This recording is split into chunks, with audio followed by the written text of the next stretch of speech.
नमस्ते to all of you. आज के सेशन में स्वागत है।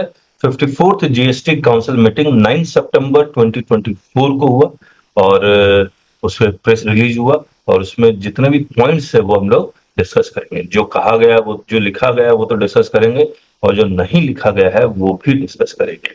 उसके अंदर के मतलब को समझने की कोशिश करेंगे। तो मैं पहले वो डॉक्यूमेंट खोल लेता हूँ और आपके साथ वो शेयर करता हूँ। तो recommendation during 54th meeting of the GST council, एकदम यहाँ आते हैं, यहाँ से डिस्कस करना शुरू करेंगे। यहाँ मेटल स्क्रैप, ये इंटरेस्टिंग है। Metal scrap reverse charge on goods किस पे है? रिवर्स चार्ज ऑन गुड्स किस पे है? हेलो 94 पे है ना? किस पे है? 94 जो स्पेसिफाइड गुड्स है। 94 नहीं, 93 ही है ये।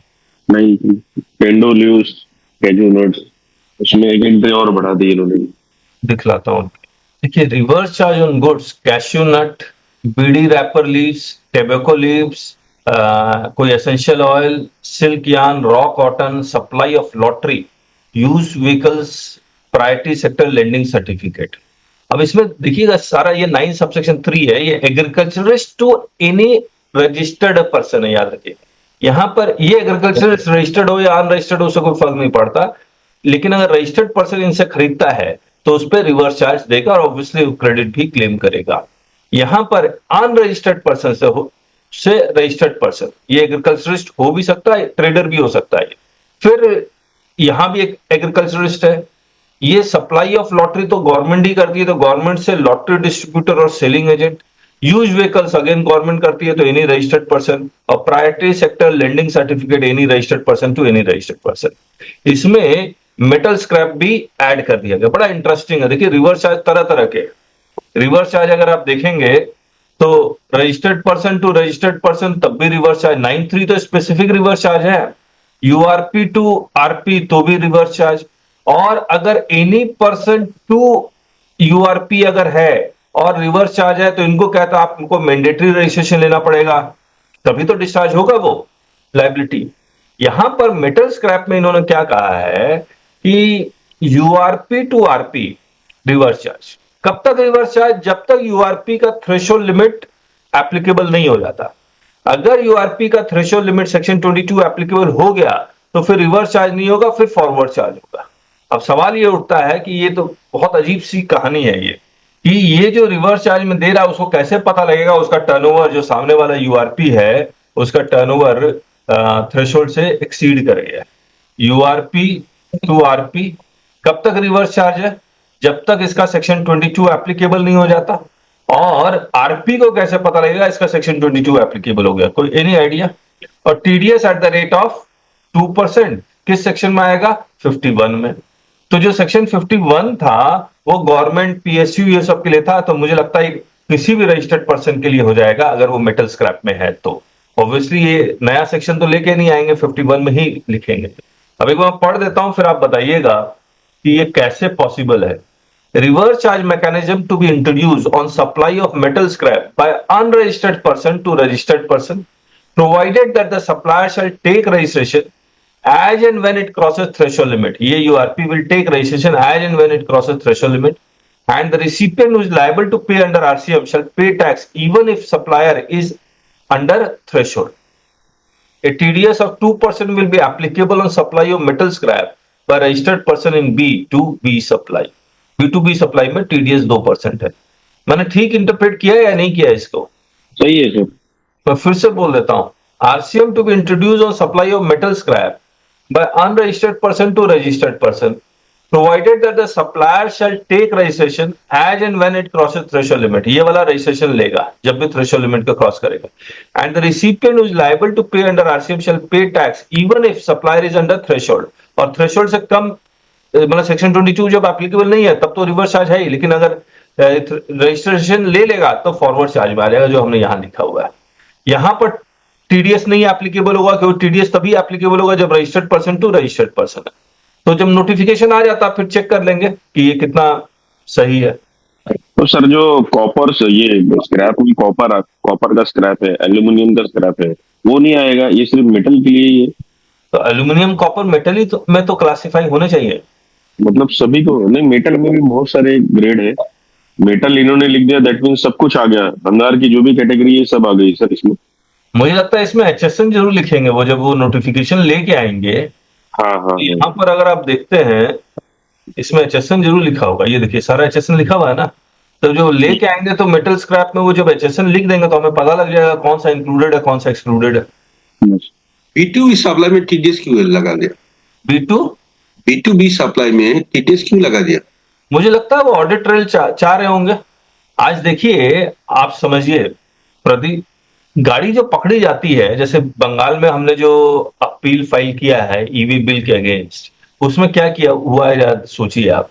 राजेश जी भी कई बार बताते हैं, आप लोग भी कई बार बताते हैं कि मेटल कोई भी स्क्रैप डीलर में ये यहाँ यहाँ यहाँ हजारों सप्लायर से खरीदता है। यहाँ पर एक ट्रक है और ट्रक में माल खरीदा, ये समझ लीजिए वेस्ट बंगाल है और ये पंजाब जा रहा है ना।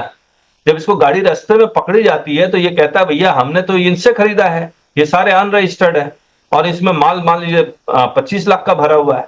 हेलो, तो ऐसे कई केसेस पकड़ाए हैं ना। अब वो जब हम लोग गाड़ी पकड़ता है तो बोलता है भैया ऐसा है कि ये आपका हम लोग जो इनवॉइस जो इशू करेंगे क्या करेंगे, वेस्ट बंगाल टू पंजाब वाला इशू कर देंगे। तो इसके पास इनवॉइस भी है, ई वे बिल भी है और डिस्पैच फ्रॉम कहां लिखेगा, वेस्ट बंगाल लिखेगा। लेकिन ये जो सड़क का ऑफिसर है वो ये कहता है कि नहीं, जिससे खरीदा है उसका भी बिल लेके आओ तभी गाड़ी छोड़ेंगे। कम से कम मुझे लगता है कि अब यहां पर ये हो गया कि ये जो यूआरपी से आरपी यहां जा रहा है, इसको आरसीएम लेना पड़ेगा। अब ये बड़ा इंटरेस्टिंग है। देखिए ये कैसे इंप्लीमेंट होगा।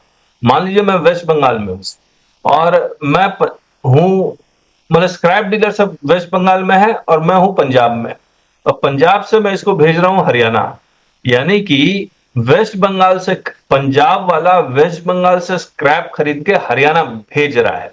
तो अब ये यहां पर जितने भी स्क्रैप वाले हैं वो यूआरपी है, ये आरपी है, क्योंकि इंटरस्टेट ट्रांजेक्शन में। अच्छा एक बात बताइए, ये भी इंटरेस्टिंग हो गया, ये यूआरपी आरपी को बेच रहा है, क्या ये इंटरस्टेट ट्रांजेक्शन कहलाएगा या इंट्रास्टेट ट्रांजेक्शन कहलाएगा? इंटरस्टेट। लेकिन ये पंजाब वाला कहता मैं अपना ट्रक यहीं लेके आ जाता हूं और यहां पर माल दे दो। अब सर यूआरडी के केस में तो प्लेस ऑफ लोकेशन ही देखना पड़ेगा ना, लोकेशन ऑफ सप्लायर। हाँ, तो अगर मैं आपके दुकान में आता हूं, वहीं पर सामान खरीद लेता हूं और अपना एड्रेस उड्रेस नहीं बताता हूं आपको, तो मेरा तो C+S ही लगेगा। Yes yes sir. एड्रेस बता दिया तब तो आई लगेगा, C+S लग गया। जी। अब ये पंजाब में जो रजिस्टर्ड है, वेस्ट बंगाल में तो रजिस्टर्ड नहीं है। हेलो, ये आरसीएम में कौन सा टैक्स देगा? C+S का देगा तो इसका कॉस्ट बन जाएगा। इसको जब भी आरसीएम देना होगा आई देना होगा। यस, हेलो, हाँ मतलब आईजीएसटी देना होगा। जैसे ही आई देगा ये 22 या 24 में पकड़ा जाएगा। ये हाँ यार कंपल्सरी रजिस्ट्रेशन मान लिया। ईज ऑफ डूइंग बिजनेस कहाँ हो? वो ऐसे करेंगे नहीं ना सर, तो हाँ जी, ये यूआरडी वाला ऐसा करेंगे नहीं सर, तो आईजीएसटी लगने नहीं देगा।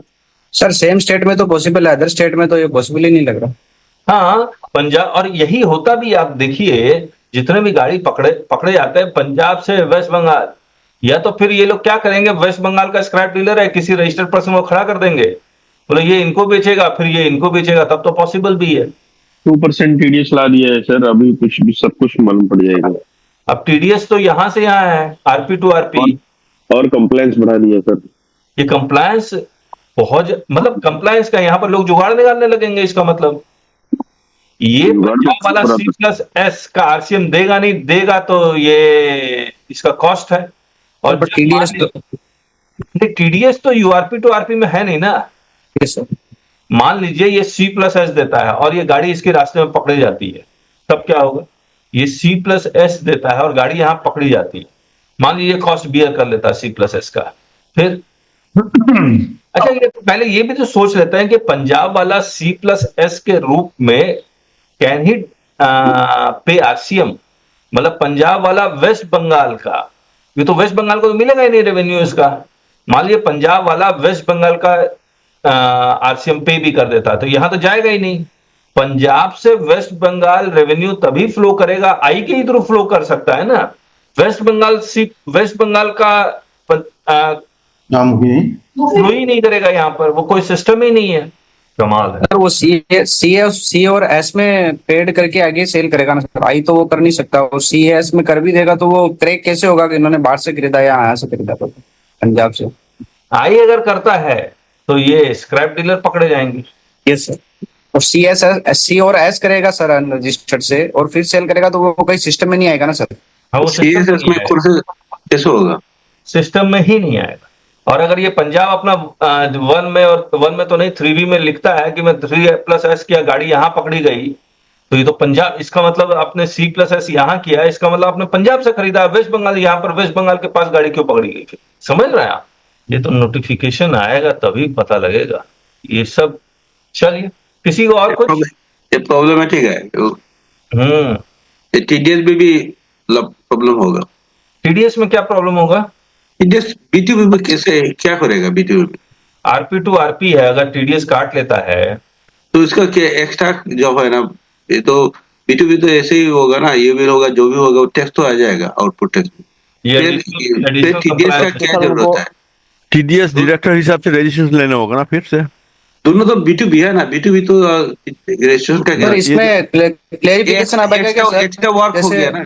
मैन्युफैक्चर पे लगाना है या छोटी लिमिट आएगी कुछ, या सब लिमिट फिक्स है 10,000 की सेल करो तो भी 2%? जनरल रजिस्टर्ड पर्सन क्या टीडीएस डिडक्ट कर सकता है, या टीडीएस डिडक्ट कर लिए स्पेशल टीडीएस डिडक्टर सर्टिफिकेट चाहिए? हाँ चाहिए, ये भी एक सवाल है, क्या सेपरेट टैक्स डिडक्टर का सर्टिफिकेट चाहिए या नहीं चाहिए? अरे मेरे हिसाब तो चाहिए सर, क्योंकि तो टीडीएस देखिए, के लिए अलग से रजिस्ट्रेशन करना पड़ता है। टीसीएस के लिए तो अलग से रजिस्ट्रेशन करना पड़ता है, मुझे लगता है टीडीएस के लिए भी अलग से रजिस्ट्रेशन। हाँ सर, टीडीएस के लिए भी अलग से रजिस्ट्रेशन करना होता है ना। तो अलग जो करना जब रजिस्टर करते हैं हम लोग, उधर में तो आता है ना as a TDS registered, TDS deductor. हाँ हाँ, उसको अलग से रजिस्ट्रेशन लेना पड़ेगा। अब बताइए, उसको हर एक स्टेट में वो रजिस्ट्रेशन लेता फिरेगा वो? ये देखिए, हमने लिखा भी है ये बात, it's registration as regular tax payer और not is immaterial, separate registration is required for deduction of tax. हर एक स्टेट में रजिस्ट्रेशन लेगा, रूल 12।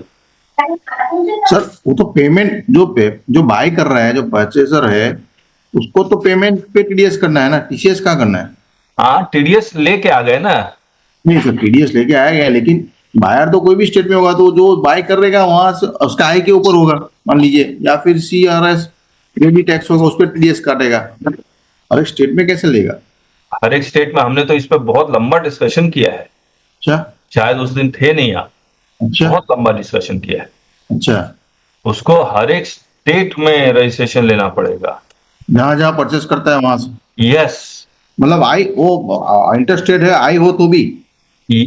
अच्छा, ये एक नहीं, हर एक इसमें शायद हर एक स्टेट आएगा, एक बार देख लेते हैं हम लोग। नहीं आ सकता है। नहीं आ सकता, टीसीएस में तो आ रहा है। हाँ, टीसीएस की बात अलग है सर, आई टीडीएस में कहाँ होगा? ई कॉमर्स ऑपरेटर, एक बार ये भी समझ लेते हैं, सप्लायर और रिसिपिएंट। ये ई कॉमर्स ऑपरेटर मान लीजिए कर्नाटका में रजिस्टर्ड है, अमेजन, फ्लिपकार्ट, मीशो जो भी है, और सप्लायर मान लीजिए कर्नाटका का, ये भी कर्नाटका का, तो ये C+S कर लेगा। लेकिन ये कर्नाटका का, ये दिल्ली का, तब ये आई डिडक्ट कर लेगा। लेकिन ये सप्लायर मान लीजिए बिहार का है और ये कर्नाटका का है, तो ये आई दे रहा है, तो अब बिहार में जाके उसको टीसीएस कलेक्ट करना है, तो इसको बिहार में भी कर्नाटका एज ए टीसीएस इसको रजिस्ट्रेशन लेना पड़ेगा, तब जाके आई होगा। अब आते हैं टीडीएस की कहानी। टीडीएस में क्या क्या हो सकता है? टीडीएस में मान लीजिए मेटल स्क्रैप डीलर जो बायर है वो पंजाब में रजिस्टर्ड है और वेस्ट बंगाल से सामान खरीद रहा है। यस।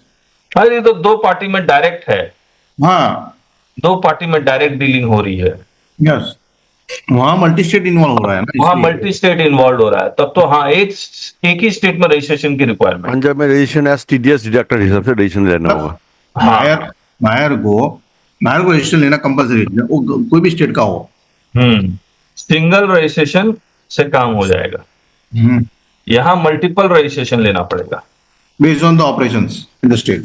हाँ, मल्टीपल रजिस्ट्रेशन की सप्लायर कहाँ लोकेटेड है, होम स्टेट में तो ठीक है, किसी और स्टेट में है तो उसको रजिस्ट्रेशन वहां लेना पड़ेगा। ठीक बात है, इसको सेपरेट रजिस्ट्रेशन भी लेना पड़ेगा। Separate registration required for TDS. Sir इसमें और डिटेल आएगी फर्दर 2% वाले में? आएगी तो सही, तभी तो एप्लीकेबल होगा। प्रेस रिलीज से कानून कैसे बनेगा? नहीं सर, वो जैसे लिमिट सेल की मैन्युफैक्चरर पे या यस यस, और हाँ आनी चाहिए 2.5 लाख। वैसे तो टीडीएस में कितने की लिमिट है? 2.5 लाख की लिमिट है ना, 2.5 लाख। 2.5 lakhs. हाँ 2 तो कोई ना कोई लिमिट तो आनी चाहिए, नहीं तो बहुत बड़ा। अच्छा, ये जो कौशिक जी कह रहे थे, ये जब आरपी टू आरपी है, 1 में चला गया, 3V में चला गया, इनवॉइस मैनेजमेंट सिस्टम भी आ गया, फिर टीडीएस की रिक्वायरमेंट क्या है? सर वो कुछ पैसा जमा रहेगा ना, और ये जो बोगस कर रहे थे वो करेंगे नहीं। हाँ ट्रेल रहेगा, ट्रेल रहेगा ना, पूरा। बोगस बोगस कैसे नहीं सिक्योर? टीडीएस तो जो जब सप्लाई होगा तो उसी टाइम को तो टीडीएस की जरूरत क्या है? नहीं, TDS इसमें तो होता क्या है, सबसे ज्यादा चोरी इस सप्लाई मार्केट करेगा तो इनवॉइस देगा, टीडीएस तो बाद में पेमेंट करेगा, डिडक्शन करेगा, पेमेंट तो जरूरी नहीं है।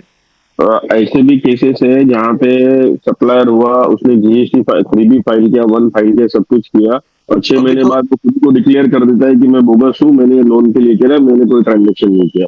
ना तो अभी ऐसे तो में- बड़ा जो इनवॉइस होगा ना, नहीं सर, वो कुछ नहीं काम आता। मैं एक केस लड़ रहा हूँ जिसका 5 करोड़ के ऊपर लाइबिलिटी है, 3 साल हो गया, ये सब कुछ नहीं है। सप्लायर खुद बोलता है कि मैंने बोगस बिल इशू किया था, मैंने कोई सप्लाई नहीं किया था। ये केस में जो रिसिपेंट है वो बोलता है मुझे माल आया है, तो ये केस चल रहा है, 5 करोड़ के ऊपर का अमाउंट है, डिपार्टमेंट अभी तक शोकॉज भी नहीं दे पाया है। तो मेरे ख्याल से ये सोच के उन्होंने कहा कि एटलीस्ट 2% तो आ जाए वहां से टीडीएस के रूप में। अच्छा अमित जी, ना, value addition क्या ये होता बात है? होने से तो B2B हर आइटम में तो टीडीएस का जरूरी है। नहीं एक बात बताइए, कॉइन मेटल एक बार 2% का केस को समझते हैं, ये 2% क्यों है? ये वैल्यू एडिशन कितना करते हैं मेटल स्क्रैप वाले? सर वैल्यू एडिशन ये तो मान लीजिए 100 रुपए की चीज खरीदते हैं तो कितने में बेचते हैं? मिनिमम इनका 2 से 5% के बीच में रहता है। चलिए 105 मान लेते हैं मैक्सिमम साइड। इसका मतलब 5 इंटू 18% कितना होता है? 18 इंटू 5 90 पैसा। 90. पैसा है। तो मतलब सरकार को कैश के रूप में 90 पैसा तो चाहिए। हेलो, हाँ। बाकी तो क्रेडिट आईटीसी के थ्रू पे करता होगा। इसका मतलब ये, अगर इसमें मान लीजिए मार्जिन मेथड है, सब्ट्रैक्शन मेथड है, तब भी 90 पैसा चाहिए। गवर्नमेंट को 2% ले रही है, तो करते रहो बोगस जितना करना है। और सर इवन यहाँ पे क्या हो रहा है, ये जो 100 रुपीज भी आ रहा है ना, तो हाँ वो सब बोगस परचेज से वो लेता है, तो उन लोग भी कोई पे नहीं करते, तो अल्टीमेटली गवर्नमेंट के लिए तो 100 रुपए का नुकसान है। अच्छा, चलिए हमारी आगे जो चलते सप्लाई हैं। पार्टी है और उनका 3B1 वगैरह जो उसने फाइल किया, लेकिन सब फेक क्रेडिट लेके फाइल किया था, तो सरकार को तो 100 रुपये आया ही, मिला ही नहीं ना सर, और यहाँ पे 105 का क्रेडिट ले लिया। ठीक बात है, ठीक है। रेंटिंग ऑफ कमर्शियल प्रॉपर्टी, मतलब आज रेजिडेंशियल प्रॉपर्टी में तो आरसीएम लेके आए थे, कमर्शियल प्रॉपर्टी में भी आरसीएम ले आए, क्योंकि उनको ये लगता है कि जितने भी रेंटिंग कर रहे हैं यूआरपी कर रहा होगा, तो वही unregistered person to registered person under RCM to prevent revenue leakage. Government को चाहिए पैसा और अफसर को चाहिए डोनेशन। मुझे लगता है कि गवर्नमेंट ये सब टीडीएस आरसीएम ये सब से ज्यादा अगर अफसर के ऊपर नकेल कसे, तो मुझे लगता है ज्यादा रेवेन्यू गवर्नमेंट को वहीं से मिल जाएगा। गवर्नमेंट से ज्यादा तो लग रहा है अफसर कमा रहे होंगे। Ancillary intermediate services provided by GTA, तो जीटीए लोडिंग अनलोडिंग भी करवा रहा है, पैकिंग अनपैकिंग भी करवा रहा है, ट्रांसशिपमेंट भी करवा रहा है, टेम्पोररी वेयर हाउसिंग भी कर रहा है, और एक ही इनवॉइस में ये सारे चार्जेस अगर जोड़ रहा है तो वो जीटीए की सर्विसेज मानी जाएगी, और या तो उस पर आरसीएम लगेगा या फॉरवर्ड चार्ज लगेगा। लेकिन अगर जीटीए सेपरेट इनवॉइस इशू कर रहा है तो 18% जीएसटी लगेगा। To clarify that when ancillary or intermediate services are provided by GTA in the course of transportation of goods by road, and GTA also issues consignment note, the service will constitute composite supply, and all such ancillary or intermediate services like loading, unloading, packing, unpacking, transshipment, temporary warehousing, etc. will be treated as part of composite supply. अगर part of composite supply है तो फिर तो RCM या FCM जिसमें भी आएगा उस पर देना पड़ेगा। If such services are not provided in the course of transportation of goods and invoiced separately, then these services will not be treated as composite supply or transportation of goods. अब देखिए क्या होगा जीटीए के साथ। मान लीजिए GTA का audit हो रहा है, उसका प्रॉफिट और लॉस अकाउंट में वो ये लिखता है कि मेरा ये लोडिंग अनलोडिंग का खर्चा हुआ, लोडिंग अनलोडिंग का, पैकिंग चार्जेस का खर्चा हुआ, और मेरा ट्रांसपोर्टेशन का जो इनकम है वो मेरा इतना है, ऐसे मैं अलग से लिखता हूँ। सर वेयर हाउसिंग का खर्चा हुआ, ट्रांसपोर्टेशन चार्जेस पेड का खर्चा हुआ। तो मान लीजिए ट्रांसपोर्टेशन इनकम जो है वो 100 है, बाकी अदर एक्सपेंसेस जो इससे रिलेटेड है, ट्रांसपोर्टेशन से रिलेटेड है, वो है 60 रुपीज। अब क्या क्या सिचुएशन बन सकती है? अब मैं इसका इनवॉइस अगर देखता हूं इस ट्रांसपोर्टेशन का, तो इनवॉइस में लिखा हुआ 100 रुपीज, और ये 100 रुपीज का बाइफर्केशन नहीं है, तो आप क्या मानेंगे इसको? जीटीए का सर्विस मानेंगे फिर, कंपोजिट सप्लाई है। इट इज 100 रुपए का इश्यू और ये बाइफर्केशन नहीं है, तो आप क्या मानेंगे? This 60 rupees included in this 100? हाँ हेलो, बराबर है सर। या फिर हम लोग का ऑडिट, क्योंकि मैं ऐसा ऑडिट फेस कर रहा हूं, हमें ये प्रूफ देना पड़ रहा है भैया ये 60 इज इंक्लूडेड इन 100। कैसे? मतलब ये है भी क्लैरिफिकेशन। वैसे मैं अगर इस 60 का सेपरेट इनवॉइस इशू नहीं किया है मैंने, तो this 60 is already a part of 100। अब वो ऑडिटर क्या करता है, बोलता है ये 100 आपने जो लिया है, तो हर एक बिल्टी इनवॉइस अलग अलग देखने लगता है। बोला कहीं से 80 रुपीज पर टन आप चार्ज कर रहे हैं, किसी से 90 रुपीज पर टन चार्ज कर रहे हैं, किसी से 120 पर टन चार्ज कर रहे हैं। मैं कैसे मान लूं ये 60 इंक्लूडेड है? समझ रहे हैं आप? सर कस्टमर वाइज रेट तो अलग हो सकता है ना, जरूरी थोड़ी है सेम रेट अलग हो सकता है, तो लेकिन जबरदस्ती इस पे वो दिमाग लगा रहा है कि ये 60 इंक्लूडेड नहीं है, इस पे हमको दीजिए टैक्स। और ये आरसीएम में है सर ये? नहीं सॉरी, Yes. अदर एक्सपेंसेस छोड़ता हूँ, ये मैं अदर इनकम यहां लिखता हूँ। रुकिए, अदर इनकम 60 रुपीज लिखता हूँ। और ये अदर इनकम क्या है? मुझे लोडिंग अनलोडिंग का मिला अलग, पैकिंग का मिला, टेम्पोररी वेयर हाउसिंग का मिला, इस तरह से मिला। तो सर तब वो पकड़ेगा सर? तब पकड़ेगा। मैं आपको बताता हूँ, मैंने 160 रुपया चार्ज किया उससे, लेकिन मैं बुक्स ऑफ अकाउंट में 100 ट्रांसपोर्टेशन का और 60 अलग दिखलाता हूँ। अब तो सर उसको इनवॉइस बताना पड़ेगा ना आपको। नहीं, ये आपने कंपोजिट सप्लाई है। पर्पस के लिए ये 160 मैंने दिखलाया, लेकिन बुक्स ऑफ अकाउंट में 100 और 60 करके दिखलाया। कंपोजिट सप्लाई होगा। तो सर वो तो अकाउंटिंग ट्रीटमेंट हुआ, उसमें क्या हुआ? और एक इनवॉइस उसको मिल गया, मान लीजिए एक इनवॉइस 160 और दूसरा इनवॉइस मिल गया 80 ट्रांसपोर्टेशन लिखा हुआ है, यहाँ पर वेयर हाउसिंग लिखा हुआ है। और एक इनवॉइस मिल गया जहां पर ट्रांसपोर्टेशन में 70 कर रहा हूं और यहाँ पर 90 कर रहा हूं। तरह तरह के इनवॉइस मिल रहा है। तो मुझे लगता है कि अब ये जो वो पॉइंट उठाता था ऑडिटर या डिपार्टमेंट कि ये हम 60 पे आपको 18% देना पड़ेगा, तो मुझे लगता है इससे ये क्लैरिफिकेशन अब आ गई है कि नहीं देना पड़ेगा, है ना? बिल्कुल सही बोला सर। ये जीटीए वाला क्लैरिफिकेशन तो पहले भी था, कंपोजिट सप्लाई है ये। तो डिपार्टमेंट बदमाशी कर रहा था, तभी तो ये फिर से लाना पड़ा इनको, वो भी जीएसटी काउंसिल मीटिंग में डिस्कस करके। सबका सर्कुलर आएगा। देखिए, जब टैक्स पेयर अति कर देता है करप्शन में, टैक्स पेयर टैक्स की चोरी करने में अति कर देता है, तब मेटल स्क्रैप टाइप के आरसीएम और टीडीएस आ जाता है। करेक्ट है? जब डिपार्टमेंट अति करता है तो सर्कुलर आ जाता है। दोनों ही तरफ से है ना, इधर तो लिखा है सर, इनवॉइस सेपरेटली। हाँ जी, Invoice separate. If it is invoiced separately, then the service will not be treated as composition. Yes. दो कंडीशन लिख रहे हैं, such services are not provided in the course of transportation of goods, अलग से है, and invoice separate. Then दोनों condition है।